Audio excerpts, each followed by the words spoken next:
नमस्कार।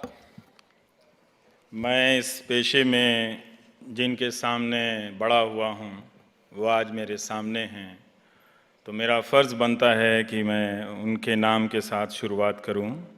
उमा सुधीर और टीएस सुधीर यहाँ इस हॉल में बैठे हैं। आप सभी का शुक्रिया। मैं हैरान हो रहा था कि इस दौर में वो कौन लोग हैं जो सुनना चाहते हैं। बोलने वाले को इतना गुमान हो गया है कि वो किसी की सुनना ही नहीं चाहता है। तो हम ये मान कर बैठे थे कि कोई सुनने वाला नहीं है, अब इस देश में सिर्फ बोलने वाला है। पर आप इतनी बड़ी संख्या में आए और किसी को सुनने के लिए दिल्ली से बुलाया है, तो कोई बात होगी आप में। इतनी तो बात होगी कि आपको सुनने से डर नहीं लगता है, भले ही बोलने वाले को डर लगता हो। तो जब तक सुनने वाले नहीं डर रहे हैं तब तक खुल के बोलना चाहिए, और ये अच्छा संकेत है। मुझे नहीं मालूम कि आप पहले भी सुनना चाहते थे या नहीं चाहते थे, लेकिन अभी आप जब सुनने के लिए तैयार हैं तो बोलने वालों को बोलना चाहिए। हम जिस दिल्ली से आए हैं वो आजकल दो तरह की बातें करती है कि हम डर के मारे बोलते नहीं हैं, और दूसरा कोई बोल देता है तो उससे जाकर ज़रूर पूछती है दिल्ली, तुम्हें बोलने से डर नहीं लगता है? तो ये माहौल है, तो हम ये एक यात्रा तय कर रहे हैं। दरअसल हमें सोचना चाहिए कि हमें डर क्यों लगता है। क्या किसी नेता से डर लग रहा है या सिस्टम से डर लग रहा है? सिस्टम से क्यों डर लग रहा है? क्या हमारे भीतर कोई राज है जिसके बाहर आ जाने से हम डर रहे हैं? हो सकता है हिंदुस्तान की जनता को जो सिस्टम मिला है और जिस तरह की नाइंसाफियां सिस्टम इस जनता पर थोपता है, मुमकिन है कि आप सबके कुछ राज हों जिसके डर से आप ना बोल रहे हों। लेकिन इसके बाद भी आप सब पर यह जवाबदारी है कि भारत के लोकतंत्र के लिए आप बोलेंगे। अगर आप भारत के लोकतंत्र के लिए नहीं बोलेंगे तो आपके भीतर जो छोटे किसी अपराध का डर बैठा हुआ है, उससे बड़ा अपराध ये हो जाएगा कि आपने भारत के लोकतंत्र के लिए नहीं बोला। तो अपने छोटे अपराध के लिए एक और बड़ा गुनाह करने से खुद को बचा लीजिए और पूछिए सवाल कि कब तक हम नेता का विकल्प नेता में ढूंढते रहेंगे, सिस्टम का विकल्प सिस्टम में कब ढूंढना शुरू करेंगे? थाना, जिसे हम सरकारी संस्थान कहते हैं, कोर्ट, यूनिवर्सिटी, जिसे आजकल हम 3-4 वाइस चांसलर के चेहरे से जानते हैं, उनके अजीबोगरीब बयानों से जानते हैं। आप कोई भी इदारा ले लीजिए इस देश में, वो आपको अकेला करने के लिए, तोड़ देने के लिए सक्षम है। फर्जी मुकदमों में फंसा देना, वर्षों तक आपको अदालतों में टहलाना, और जीतने पर मीडिया एक दिन का जश्न बनाता है कि इंसाफ की जीत हुई है, लेकिन जो जीतता है वो दरअसल घर जाकर वर्षों तक फिर से कर्जा चुकाता है। तो बेहतर यह है कि हम नेता का विकल्प ना मांगे, हम सिस्टम का विकल्प मांगे, और एक ऐसा सिस्टम हो जो हमारे हाथ में रहे। सत्ता भले नेता के पास रहे लेकिन सिस्टम हमारे साथ रहे, वरना हम इस डर को कभी नहीं जीत सकते हैं। सिस्टम पर कब्जा करेगा नेता, मैनिपुलेट करेगा, और वो आपको डराता रहेगा। इसके 2 उदाहरण हैं। 29 सितंबर को मुंबई हाई कोर्ट ने सीबीआई से पूछा कि सोहराबुद्दीन केस में जो फर्जी एनकाउंटर है, उसमें जो बड़े अफसर, आईपीएस अफसर बरी हुए हैं ट्रायल कोर्ट से, उनके खिलाफ आप अपील कब करेंगे? ये खबर सरकार का प्रोपेगेंडा करने वाले एंकरों के सामने से नहीं गुजरी थी और ना गुजरेगी। अब सीबीआई ने ट्रायल कोर्ट के फैसले के खिलाफ अपील की है, मगर जो जूनियर अधिकारी, दरोगा स्तर के अधिकारी जो बरी हुए थे फर्जी एनकाउंटर के मामले में, उनके खिलाफ अपील की है। लेकिन जो आईपीएस ऑफिसर बरी हुए हैं उनके खिलाफ अपील नहीं की। तो ये देश की सीबीआई के चश्मे के पास एक चश्मा है, उस चश्मे के 2 नंबर हैं। 1 नंबर के चश्मे से उसे ट्रायल कोर्ट के बाद हाई कोर्ट नजर आता है और 2 नंबर के चश्मे से उसे ट्रायल कोर्ट सुप्रीम कोर्ट नजर आता है। दूसरा संजोग देखिए कि कर्नाटक हाई कोर्ट के जस्टिस जयंत पटेल को इस्तीफा देना पड़ता है, जिनका संबंध एक ऐसे फैसले से है जो वो गुजरात से संबंधित है, इशरत जहां के मामले से। उन्होंने इस मामले में फर्जी एनकाउंटर के मामले में सीबीआई जांच के आदेश दिए थे। असलियत क्या है वो जानते होंगे या दुनिया जाने, मगर ये संजोग बहुत खतरनाक है कि एक चीफ जस्टिस बनने लायक जस्टिस को इस्तीफा देना पड़ता है और हम चुप रह जाते हैं। तो सिस्टम के लिए हम जब भी चुप रहेंगे, अपने भीतर एक और डर का कमरा बनाएंगे। इसलिए अपने भीतर डर का अपार्टमेंट मत बनाइए, हिम्मत की बालकनी में आइए और जरा बोलिए। बोलना बहुत जरूरी है।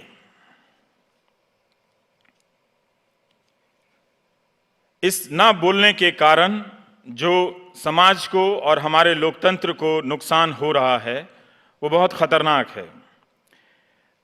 हम सबको एक मीडियाटाइज सोसाइटी से गवर्न किया जा रहा है, कंट्रोल किया जा रहा है। मीडियाटाइज सोसाइटी आप उसे समझ सकते हैं जहाँ दिन भर चैनल एक ही बात कर रहे हों, दिन भर अखबार वही बात कर रहे हों और सोशल मीडिया पर आईटी सेल वही बात कर रहा हो। अब ज़रा सा कोई बात अलग कीजिए, वो आपको आइसोलेट करने के लिए आ जाते हैं, डराते हैं, आपको धमकाते हैं। और नतीजा क्या होता है कि आप बोलना बंद कर देते हैं, आप एक कमज़ोर नागरिक में बदल जाते हैं। लेकिन जो नॉन मीडियाटाइज सोसाइटी है वो बहुत अलग है। आप उस समाज के भीतर जाके देखिए तो ना तो वो मुहर्रम के समय झगड़ता है, ना दुर्गा पूजा के विसर्जन के समय झगड़ता है। उसे मालूम है कि ट्रेन में साथ चलना है तो वो एक दूसरे के साथ पराठे भी बांट कर खा लेता है और पूड़ियाँ भी बांट कर खा लेता है। लेकिन जो मीडियाटाइज सोसाइटी है, जिसके ज़रिए न्यूज़ एंकर रोज़ रात को डर का राष्ट्रीयकरण करता, हमारे देश में बैंकों का नेशनलाइजेशन हुआ था, ये फियर का नेशनलाइजेशन करते हैं, उसका डिस्ट्रीब्यूशन करते हैं। बताते हैं कि अगर तोप यूनिवर्सिटी में नहीं लगा, टैंक नहीं लगा तो हमारे देश के बच्चों में राष्ट्रवाद नहीं आएगा। अगर टैंक से ही राष्ट्रवाद आना है तो पहले टैंक बनाओ भाई, गली गली में टैंक बनाओ, टैंक खाओ, टैंक पियो, टैंक ही सो जाओ, टैंक हो जाओ और राष्ट्रवादी बन जाओ। ये वो डर बांट रहा है आपके भीतर कि वंदे मातरम नहीं बोलोगे तो देश बंट जाएगा। वो तरह तरह के ऐसे मुद्दों को लेकर आता है जिनका आपकी वास्तविकता से, वो वास्तविक हैं लेकिन आपकी रोजमर्रा की वास्तविकता से कोई लेना देना नहीं, और आपके भीतर एक डर पैदा करता है। इसीलिए जो मीडियाटाइज्ड इंडिया है वो डरा हुआ इंडिया है, क्योंकि उसके पास आधी अधूरी सूचनाएं हैं और वो हमेशा आशंकाओं पर जीता है। जो नॉन मीडियाटाइज्ड इंडिया है वो डरा हुआ इंडिया नहीं है, वो आपको हमको जानता है। उसने देखा है कि जिस गांव में एक भी मुसलमान नहीं, वहाँ हिंदू मुहर्रम का तजिया उठा लेते हैं, और जिस गांव में हिंदू का पंडाल है दुर्गा पूजा का, वहाँ जाकर मुसलमान सर झुका के हाथ जोड़ के नमस्कार भी कर लेता है। तो हम इस हिंदुस्तान में रहते हैं, ये नॉन मीडियाटाइज्ड हिंदुस्तान ही हमारी उम्मीद है। वो इस तरह से उम्मीद है कि वो रोज देख रहा है, वो रोज कुचला जा रहा है कि आपने जो दावे किए हैं वो उनकी जिंदगी में कितना फर्क ला रहा है। नहीं लाया तभी रेवाड़ी की लड़कियां जो 10वीं क्लास में पढ़ती थीं, जब उन्होंने देखा कि वो दूसरे स्कूल में जाने के लिए रास्ता तय करती हैं तो छेड़खानी का सामना करना पड़ता है, लड़कियां अनशन पर बैठ गईं। ये अनशन का अधिकार, नैतिक अधिकार, किसी राजनीतिक दल ने, किसी न्यूज़ एंकर ने उन लड़कियों को नहीं दिया था, गांधी ने दिया था। बीएचयू की लड़कियां कई दशक से छेड़खानी, मोलेस्टेशन, सेक्सुअल हैरेसमेंट का सामना कर रही थीं, मगर वो नहीं बोल रही थीं। मगर इस साल की लड़कियों ने बोला, और जब बोला तो क्या हुआ? जो नारा लगाते थे बेटी बचाओ बेटी पढ़ाओ का, और जब लड़कियों ने इस नारे को समझ लिया, अपना बना लिया कि हम बेटियां पढ़ेंगे भी और अपने आप को खुद ही बचा लेंगे, तो लाठी बरसाने लगे आप। तो जब बेटियां कहेंगी कि हम खुद पढ़ लेंगे, खुद बचा लेंगे, तो आप लाठी से पीटेंगे। और जब तक वो नारा लेकर पोस्टर चिपकाकर गांव गांव घूमते रहें तो आप उसे कैंपेन बना देंगे। तो हमें यह चीज देखना पड़ेगा कि जो नॉन मीडियाटाइज सोसाइटी है वो नहीं डरता है। वो इसलिए कि वो रोज रात अपनी जिंदगी का फतवा मांगने के लिए, फतवा मतलब डायरेक्टिव, मतलब क्या करना है नहीं करना है, वो न्यूज एंकर के पास नहीं जाता। वो हिंदुस्तान को अपनी रोजमर्रा की जिंदगी के बीच में देख लेता है। मैं आ रहा हूं, मैं गांधी जी के लिए आया हूं, उनकी जयंती पर उन्हीं पर पहुंचूंगा धीरे धीरे। एक छोटा सा जिक्र यहां कर देना चाहता हूं। आज भी एक एक्टर ने अपना अवार्ड वापस किया है, और जब अखलाक की हत्या के बाद अवार्ड वापसी का दौर हुआ था, वो दौर ख़त्म हो गया। लेकिन फिर भी अब किसी की भी मौत होती है तो आईटी सेल और हुकूमत के समर्थक कुछ सेलिब्रिटी खोजना शुरू करते हैं कि कहाँ गए वो अवार्ड वापस करने वाले, अब क्यों नहीं अवार्ड वापस कर रहे हैं। अरे भाई, वो तो वापस कर दिए, अब उनके पास है नहीं जो वापस करेंगे दोबारा।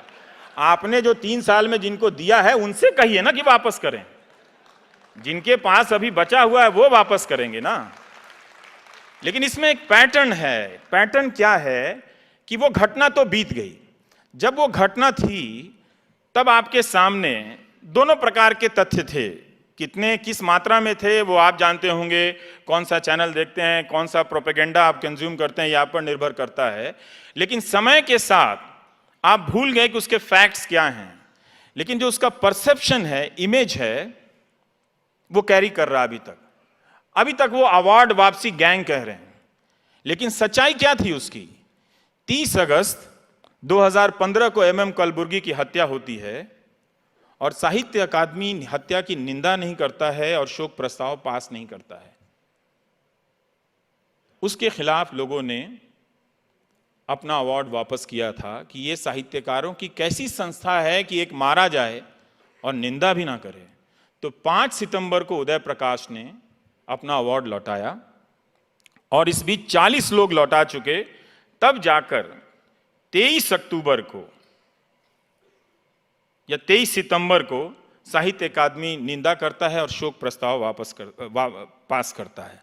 तो हमारा सवाल तब भी और अब भी क्या होना चाहिए कि साहित्य अकादमी एक व्यवस्था के रूप में ऐसा सिस्टम हो जिसकी निष्ठा लेखकों की रचना और उनकी जिंदगी के प्रति ज्यादा हो। देश में अलग अलग संस्थाओं को अलग अलग काम इसीलिए तो दिया गया है ना, पर हम भूल गए क्योंकि हमारी नजरों के सामने से वो बेसिक क्वेश्चन, मूल सवाल फर्जी बिग क्वेश्चन के सामने छोटा कर दिया गया, गायब कर दिया गया। तो ये आप ध्यान में रखिएगा क्योंकि 1919 में जलियांवाला बाग हत्याकांड के बाद रविन्द्रनाथ टैगोर ने अपना नाइटहुड वापस किया था। रविन्द्रनाथ टैगोर किसी गैंग के नहीं थे, किसी अवार्ड वापसी गैंग के नहीं थे। जब आपातकाल लगा तो खुशवंत सिंह और भगत पूरन सिंह, जिन्होंने अमृतसर में एक बड़ा पिंगलवाड़ा बनाया है, विकलांग और अनाथ, शारीरिक रूप से जो कमज़ोर लोग हैं, अक्षम लोग हैं, और अनाथ लोगों के लिए एक आश्रम बनाया उन्होंने और बड़ी उनकी प्रतिष्ठा थी। उन्होंने अपना पद्म पुरस्कार वापस किया। फणीश्वरनाथ रेणु ने आपातकाल में अपना पद्म पुरस्कार वापस किया। ये लोग कौन थे? ये लोग किसी गैंग का हिस्सा नहीं थे, लोकतंत्र की छोटी सी इकाई थे। जब भी इन्हें लगा कि लोकतंत्र के बुनियादी आदर्शों पर कोई खतरा है, इन्होंने खुद को डर से आज़ाद किया, वो पुरस्कार लौटाकर। आप इन्हें गैंग बताकर अपराधियों की श्रेणी में खड़ा करना चाहते हैं। आप बहुत चालाक हैं क्योंकि असली क्रिमिनल काम आप कर रहे हैं। ये आप चुनावी जीत से इस हकीकत को मिटा नहीं सकते। चुनाव जीतने से सत्य मिट जाता तो इस दुनिया में चुनाव के साथ सत्य और झूठ की बहस खत्म हो जाती। दोबारा चुनाव नहीं होता क्योंकि एक चुनाव से दूसरे चुनाव के बीच का जो वक्त होता है वो सत्य और झूठ के बीच संघर्ष का वक्त होता है। तो आप डरिए नहीं, उसके साथ लड़िए। और अगर आपको बहुत डर लगता है तो मैं नटवर लाल का एक गाना सुनाता हूँ, मेरे पास आओ मेरे दोस्तों एक किस्सा सुनाओ। इस गाने को घर जाकर सुनिएगा। पूरे गाने में आज के समय का डर का चित्रण है। म्यूजिक भी हुआ, घड़ी में 10 बज रहे थे, टन टन टन, जा रहा था आ रहा था, नहीं नहीं नहीं नहीं जा रहा था, तो डरा हुआ है। अंत में कहता है खुदा की कसम मजा आ गया, मुझे मारकर शेर खा गया। तो बच्चा कहता है खा गया, पर तुम तो अभी जिंदा हो। तो उठ के कहता है कि अरे लल्लू, ये भी कोई जीना है, जीना भी जीना है, जीना में जीना है लल्लू। तो हमें पता है कि आप मरे नहीं हैं, आपको शेर अभी खाया नहीं है, इसलिए आप जिंदा हैं, तो बोलिए। और अगर आपको डर लगता है सबके सामने बोलने में, तो अकेले में बोलिए। फेसबुक पर बोलने में डर लगता है तो बाथरूम में बोलिए। अगर आपको ड्राइंग रूम में बोलने में डर लगता है तो किचन में जाकर बोलिए। अगर आपको बालकनी में बोलने से डर लगता है तो छत पर जाकर बोलिए। चौराहे पर बोलने में डर लगता है तो गली में जाकर बोलिए, मगर बोलिए। सरकार के सामने नहीं बोल सकते तो साहूकार के सामने बोलिए। सीबीआई के सामने नहीं बोल सकते तो आप पुलिस अधिकारी के सामने जाकर बोलिए, लेकिन कहीं ना कहीं जाकर बोलिए। अगर आपको लगता है कि गलत हो रहा है तो आप बोलिए। आप हुकूमत बनाने वाले लोग हैं, अगर आप ही डरे हुए रहेंगे तो इस हुकूमत का कोई फायदा नहीं है। हम ये हुकूमत इसलिए चुनते हैं कि ये हुकूमत हमें बदले में एक आजाद जिंदगी, एक आत्मविश्वास और सम्मान से भरी जिंदगी देगा, इसलिए नहीं कि हमें रात के 10 बजे घड़ियों की टन टन बताकर हुआ हुआ करके डराएगा, क्योंकि हम अभी जिंदा हैं। इसलिए बोलिए, बोलना बहुत जरूरी है। आईटी सेल के ट्रोल से मत डरिए। हमारी भाषा में जो हिंसा आई है उसके रेखांकित करना बहुत जरूरी है कि इस भाषा में एक झूठ है, फरेब है, अफवाह है। और ये जो ट्रोल का लैंग्वेज जिसे राजनीतिक संरक्षण मिला है, इस भाषा ने हमें और कमजोर किया है। हमें नागरिक होने के जितने भी हमने जो संस्कार ग्रहण किए थे वो संस्कार हमसे छीन लिए हैं। हम डर गए हैं उससे, और इसे हम स्वीकार करते जा रहे हैं। जब तक हम इस ट्रोल के लैंग्वेज से, वो ट्रोल हमारे भीतर भी आ गया है, वो ट्रोल उनके यहाँ भी है जिनके साथ सत्ता का संरक्षण है, मगर वो ज्यादा खतरनाक है जिनके साथ पावर है। उस ट्रोल की तुलना उसके जवाब में किए गए ट्रोल से आप नहीं कर सकते, लेकिन खराब दोनों है। अभी यशवंत सिन्हा ने एक लेख लिखा अर्थव्यवस्था के ऊपर, जवाब बेटे से दिलवाया गया। ये क्या था आपको पता है? ये ट्रोल है। बेटे से बाप का ट्रोल कराया गया। ये काम वही कर सकते हैं जिन्हें हिंदुस्तान की संस्कृति की तमीज नहीं है।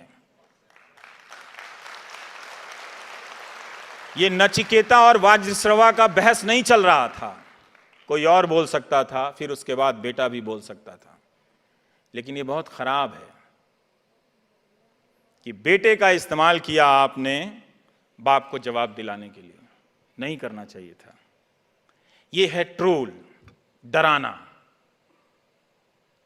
बोलोगे तो तुम्हारी बीवी को खड़ा कर देंगे, तुम्हारे भाई को खड़ा कर देंगे, तुम्हारे किसी पुराने सहयोगी को खड़ा कर देंगे। इसे कहते हैं ट्रोल, सोशल ट्रोल। ये ट्रोल की जो संस्कृति है, बनावट है, वो आपके परिवारों में पहुंच रही है, और आप रोज अपने मुद्दों को छोड़कर, सिस्टम को सवाल करना छोड़कर आप एक दूसरे के प्रति ट्रोल बन रहे हैं। तो बचिएगा, क्योंकि ये ट्रोल बनना झूठ की बुनियाद पर है। क्योंकि जिसकी जवाबदेही थी जवाब देने की, उसे पहले देना चाहिए था। बेटे को बाप के सामने बाद में आना चाहिए था। ये हुआ आपके देश में। ये इसलिए हो रहा है कि हमने जनता होने की पहचान छोड़ दी है। हम जनता होने का चेहरा गंवा रहे हैं, अपने चेहरे पर नेता का मास्क लगा रहे हैं। कभी जब तक आप वोटर हैं, अपने चेहरे पर किसी भी नेता का मास्क मत लगाइएगा। ये आपको तब समझ नहीं आया, आज भी नहीं समझ में आया और कल भी नहीं आएगा, तब भी मैं ये बात कहूँगा कि जब तक आप वोटर हैं अपने चेहरे पर किसी नेता का मास्क मत लगाइएगा, क्योंकि तब उसका सबसे बड़ा सपना पूरा हो जाता है कि वो जनता का चेहरा मिटा देता है और उसके चेहरे पर अपना चेहरा लगा देता है। लोकतंत्र में आपका वजूद तभी तक है सिस्टम के सामने जब तक आप जनता हैं, और जनता होने का जो पावर है वो प्राइम मिनिस्टर होने के पावर से भी ज्यादा है। अपने इस पावर को इतनी आसानी से सरेंडर मत कीजिए। अभी बहुत सारे सवाल, बहुत सारे लक्ष्य हमें हासिल करने हैं, उनकी भी मदद कीजिए, प्राइम मिनिस्टर की भी मदद कीजिए, जहां जरूरत पड़े उनका भी साथ दीजिए, लेकिन किसी का चेहरा अपने चेहरे पे मत लगाइएगा। ये गलत हो जाएगा आपके हिसाब से। और इसका नुकसान देखिए क्या हो रहा है। इसका नुकसान ये हो रहा है कि एनसीआर, हम जिस इलाके से आते हैं दिल्ली में, वहां हर रविवार को बिल्डरों से लुटे पिटे लोग, अच्छे खासे घरों के, जो मिडिल क्लास, जो समझते हैं कि हम टैक्स देते हैं और झंडा भी लहराते हैं क्रिकेट मैच के दौरान, उनका इस सिस्टम पर बहुत राइट है, लेकिन 2-3 साल से बहुत सीरियसली आंदोलन करने के बाद भी वो अपने आंदोलन से बहुत ज़्यादा हासिल नहीं कर पाए। और जब कुछ दिन पहले उन्हें जंतर मंतर पर हवन भजन करते देखा तो मेरा दिल टूट गया। लोकतंत्र में आप हवन भजन करके किसका आह्वान कर रहे हैं? अंग्रेजों से ये डेमोक्रेसी हमने भजन हवन से नहीं हासिल की, 100 साल के संघर्ष से हासिल की है।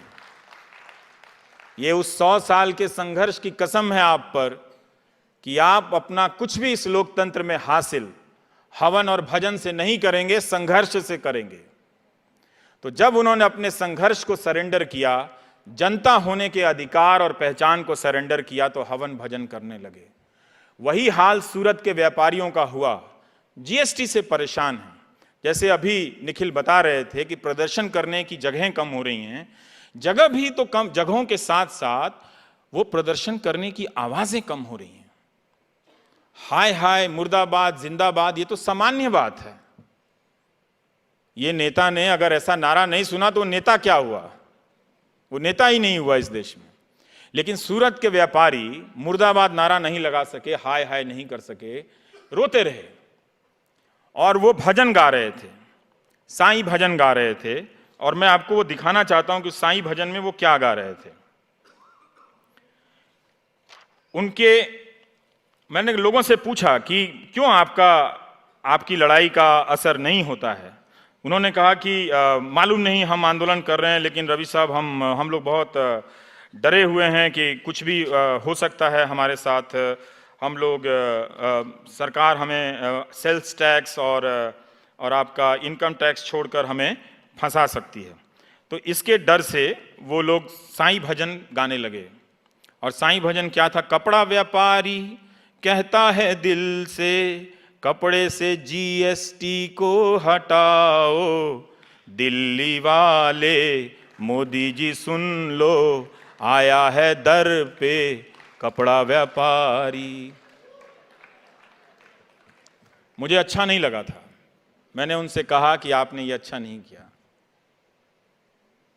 एक सज्जन तो गा रहे थे कि गैरों पे सितम, गैरों पे करम, अपनों पे सितम, ऐ मोदी जी तू ये जुल्म ना कर। भाई, हम लोकतंत्र में हैं।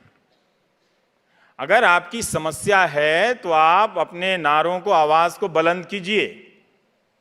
ये कोई गलत बात नहीं है। अगर आप इस तरह से लाखों की संख्या में जमा होकर 20-20 हजार की संख्या में आप जमा हो रहे हैं और आप कह नहीं रहे हैं। जीएसटी की परेशानियों को अखबारों में देखिए, छोटी छोटी छपी हुई हैं। व्यापारी से मिलिए तो लगता है उसका सबसे बड़ा दुख जीएसटी है। भगवान कृष्ण भी आ जाएं तो वो मृत्यु और आत्मा के अमर होने का सवाल नहीं पूछेगा, पूछेगा कि भगवान बताइए जीएसटी से हमारा क्या होगा, 7 पुरखे बर्बाद होंगे या 7 पुरखे तर जाएंगे, बताइए। वो नहीं छप रहा है, कहीं भी खबर नहीं छप रही है। तो ये जो मीडिया है वो क्या हो गया है? वो जनता का हथियार नहीं है। वो सरकार की दीवार है। आप सरकार तक आपकी आवाज को नहीं पहुंचने दे रही है।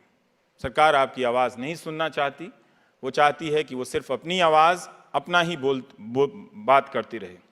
तो हमने ये स्थिति क्यों आई? क्योंकि हम और आप जब भी दूसरे संघर्ष करने के लिए आते हैं, किसान हो, मजदूर हो, बेरोजगार हो, शिक्षक हो जो कॉन्ट्रैक्ट पर काम करते हैं, तो हम उनकी परवाह नहीं करते।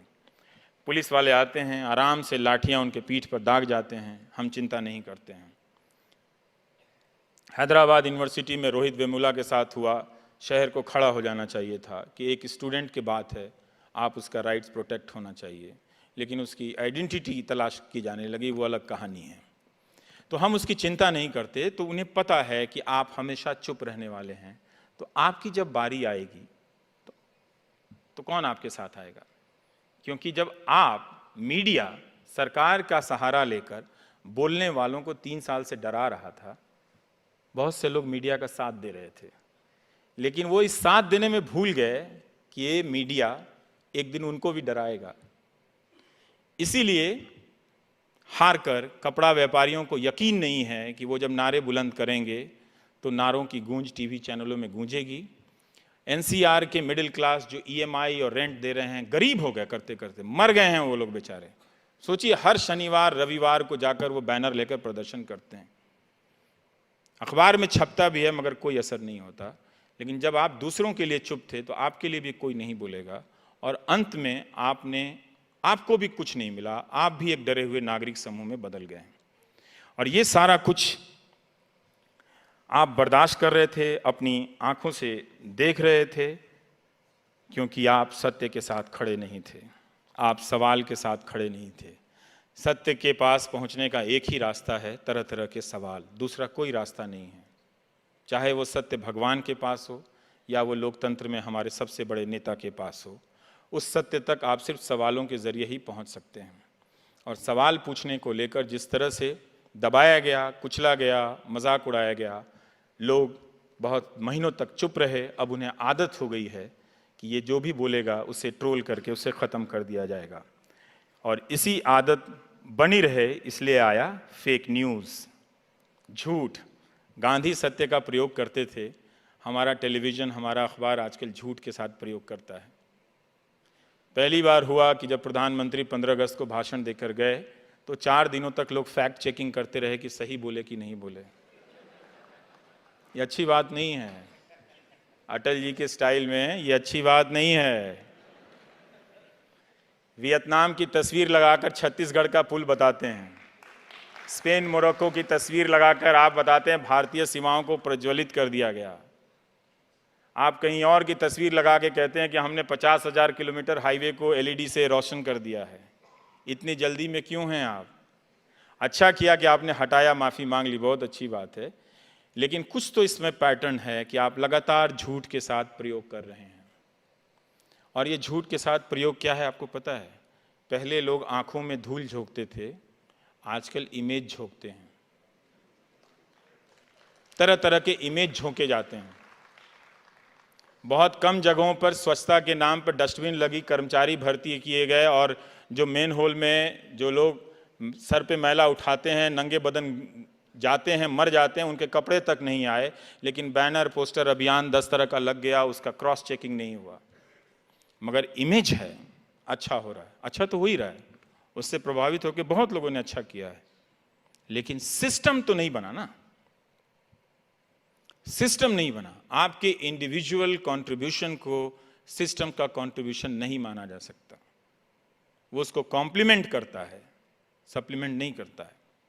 पर ये उसको वो तस्वीर गायब कर दी गई, इमेज झोंका जाता है, वो इमेज लगातार झोंका जा रहा है। इतिहास मिटाते मिटाते आप देखेंगे कि उस इमेज को झोंकने का एक नया उदाहरण मैं आपको देता हूं कि कुछ समय पहले कलकत्ता में था तो अखबार में एक ऐड छपता है, पूरे ऐड में, कि 70 साल हो गए आज़ादी को और हम अभी तक इस ट्रैफिक जाम से मुक्त नहीं हो पाए। कमाल है साहब, पिछले 20 साल में तो लोगों ने कारें खरीदनी शुरू की, पिछले 20 साल में सरकारों ने पब्लिक ट्रांसपोर्ट को ऑटोमोबाइल लॉबी के चक्कर में ख़त्म किया, तो सबने गाड़ियां खरीदी और सबने सड़क को भर दिया, तो जाम लगा। वो 70 साल का जाम नहीं है, वो 70 साल की उपलब्धि का एक नकारात्मक परिणाम है कि चलना मुश्किल हो गया है। और ये दावा कौन कर रहा है? वो कंपनी जो टैक्सी चलाती है, जिसकी गाड़ियां जहां तहां पार्क हैं पब्लिक प्लेस पर और किसी की पार्किंग फीस नहीं देती है। पर चूंकि उसे पता है कि 70 साल वाला स्लोगन जो है ये कामयाब स्लोगन है आज के दौर में, कि 70 साल में देश में कुछ नहीं हुआ, तो ट्रैफिक जाम को भी 70 साल में मर दो। खुद ही अनैतिक है अपने आप में, लेकिन उसने आपकी आंखों पे एक इमेज झोंक दी। आपने मान लिया हाँ भाई 70 साल से हम ट्रैफिक जाम में हैं। आप भी मान लिया, हेलुसिनेशन हो गया सबको कि 70 साल से ट्रैफिक जाम में। भूल गए मतलब पिछले 50 साल का एक्सपीरियंस, वो सिनेमा में नया दौर में कि पूरी सड़क पर एक ही गाड़ी चली आ रही है। हमने वो तस्वीर नहीं देखी थी क्या? लेकिन ये टैक्सी कंपनी वाला बड़ा स्मार्ट निकला, वो सोचा कि सरकार से भी एकाकार हो जाते हैं, तो सरकार ब्रह्म में सब उसी में लीन हुए चले जा रहे हैं। तो कैसे चलेगा भाई? अध्यात्म को अध्यात्म की तरफ रखो और लोकतंत्र को लोकतंत्र की तरफ रखेंगे ना। सूचना सही होनी चाहिए। अखबार में एक ऐड छपता है, उसमें हीरो बाइक का एक ऐड छपता है कि उसका अंग्रेजी का स्लोगन है, बड़ा मजेदार स्लोगन है ये, बताता हूं। उसमें एक नायक खड़ा है, कोई हीरो है आम आदमी जैसा, वो मिलिट्री के ड्रेस में, जो मॉल रोड पे दिल्ली यूनिवर्सिटी में बाहर मिलता है, वो पहन के खड़ा है एक बच्चे के साथ, और लिखा है saluting the heroes behind the heroes. हाँ, अब बताइए इस हीरो, कौन से हीरो के पीछे कौन हीरो है? उसमें कुछ नहीं है, सेना के ड्रेस में है आप, चूंकि पता है दिन भर टीवी पे सेना चल रहा है, तो विज्ञापन भी सेना का बना दो और लिख दो कि saluting the heroes behind the heroes. इसका मतलब कुछ नहीं होता। क्या सेना हीरो बाइक बना रही है? क्या हीरो बाइक ने सेना का प्रदर्शन अच्छा कर दिया है? हमें तो मालूम नहीं कि सेना के जवान पल्सर पसंद करते हैं या हीरो पसंद करते हैं, मालूम नहीं है। लेकिन सेना का इमेज आपने इस्तेमाल कर लिया। नेशनलिज्म, देश प्रेम कंज्यूम करने का आइटम नहीं है दोस्तों। यह आटे की बोरी बेचने का जरिया नहीं है। यह अपने नागरिकों पर भरोसा करने का मंत्र है, जज्बा है। साबुन तेल बेचने का जज्बा नहीं है ये देश प्रेम जो टीवी ने फैलाया, चूंकि वो नकली देश प्रेम था, तो उसकी परिणति यही होनी थी कि उसके नाम से कुकर बिकना था, उसके नाम से साबुन तेल और हीरो बाइक बिकनी थी।